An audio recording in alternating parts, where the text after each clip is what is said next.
Hello and welcome to the WIHS Journal, Public Affairs from 104.9. I'm Paul Kretschmer. Today's conversation is with Dr. Don Welch, a physician and also a Christian believer who has written a book to help couples work together in their marriage.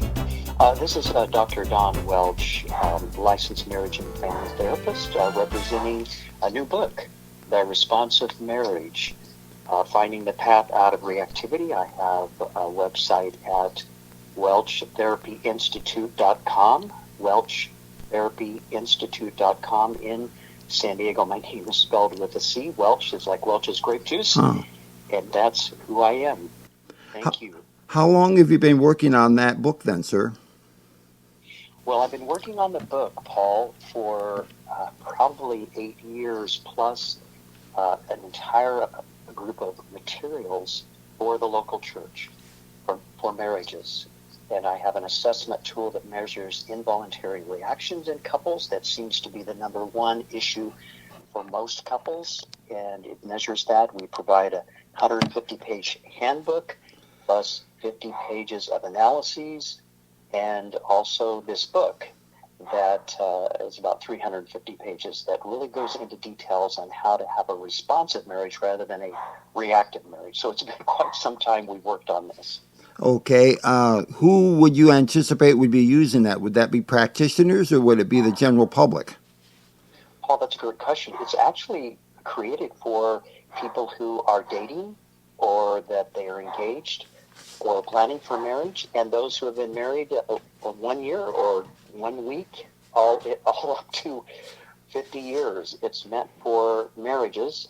Clinicians would probably find it helpful because it has a lot of science in it that we try to make very understandable, and how our bodies work and how we have reflexes and reactivity without knowing. It's sometimes out of sight, out of mind. We don't realize that we're reacting. Is this something that could be helpful to any number of couples, regardless of how long they've been together or whatever their lifestyle or decisions up till this point may have been?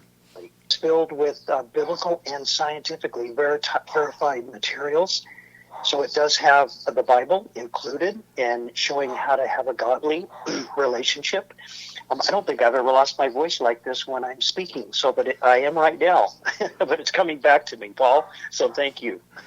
Could you explain to me why people tend to dismiss the Bible unless they are hardcore Christian believers as far as the direction that it provides for marriage? You know, I don't understand that. I am a Christian, of course.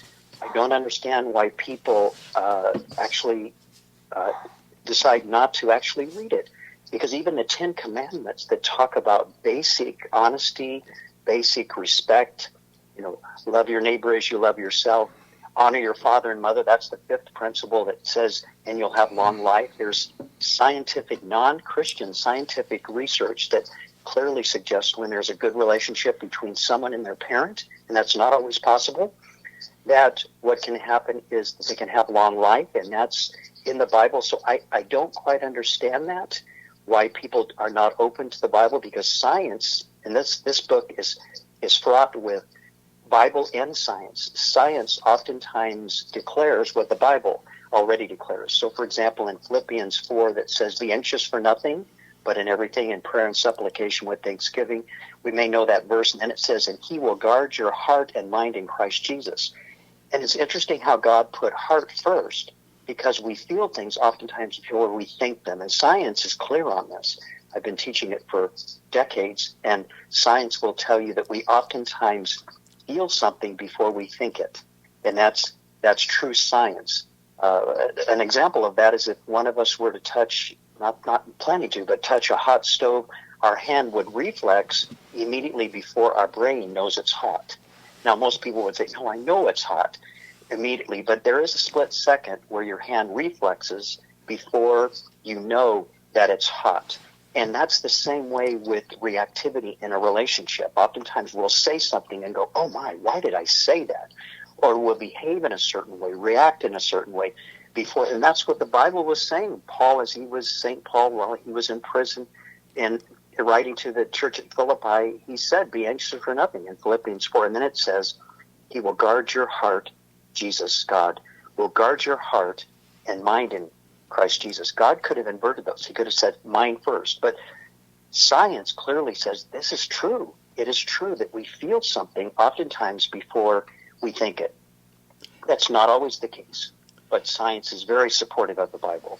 The way you've described it, it seems very self-evident to me personally, because I can't remember the number of times over the years that I have said something to my spouse, and then Yes. and then after we've separated to give each other a moment to cool down, I say practically out loud, "Now, where did that come from? Yes. How did I get there?" I've had couples, Paul, I've asked them at conferences or seminars, I'll say, how many of you were, just like you just described in a way with you and your wife, how many of you had this misunderstanding with your spouse and you're fighting, you're talking about it, you're really upset, and then you stop and go, what are we fighting about? Where do we even start this? Because oftentimes in trauma, I'm a trauma specialist, so I work with lots of trauma patients. And what happens is that even early in our life, when we have a traumatic experience, even say it's on the playground and your friends, you walk up to your friends and they turn and walk away. That would be traumatic for a young child. What's wrong with me? Why is this happening? So that follows us in our somatic, that's in the Greek, the body. It follows us through life. So sometimes we'll be in a misunderstanding, like you were suggesting, you and your wife, or my wife, Robin, and myself, where she might say something, I might say something, and then what happens is we react before we're aware of it.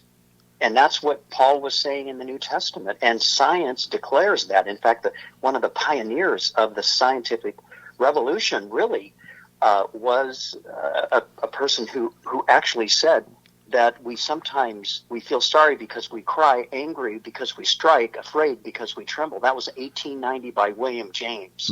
And that's one of the main theories in science today. There are other theories, but that one still holds true because of the biology.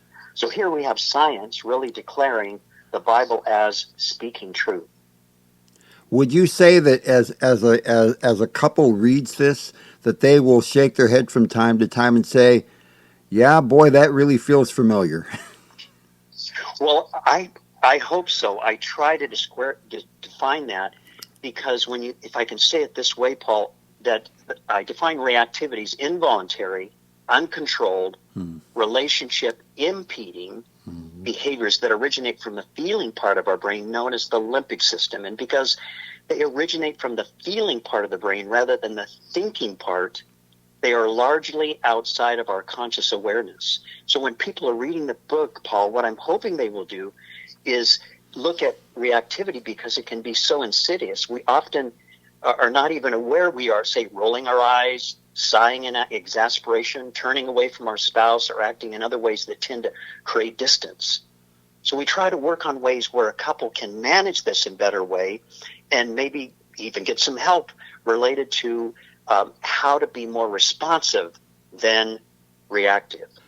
I think I alluded a moment ago to the concept that couples would be working with this. Is that something then, your book, that couples could read together, or each one could read in turn, or each with their own copy, so that they can be tracking together and working together on some of the issues they may have? Absolutely. What I've done is after each chapter, there's 10 chapters, and after each chapter, there are questions that the couple can answer. And then throughout the book, there are questions, little charts that they can measure how much they understand each other. And so they can do it as a couple, or they can read the book individually. And then the book itself ties to the assessment tool that we have in the very back of the book. Thank you very much for your expertise and for your willingness to meet with me over the phone at this hour of the day. Thank you, sir. Thank you, Paul. Have a great day. Thank you. My thanks to Dr. Don Welch in California for speaking with us today for the WIHS Journal. For further information, call us at 860-346-1049, 860-346-1049. The opinions expressed are those of the participants, not necessarily those of the staff or management of the station. I'm Paul Kretschmer for the WIHS Journal, Public Affairs from 104.9 WIHS.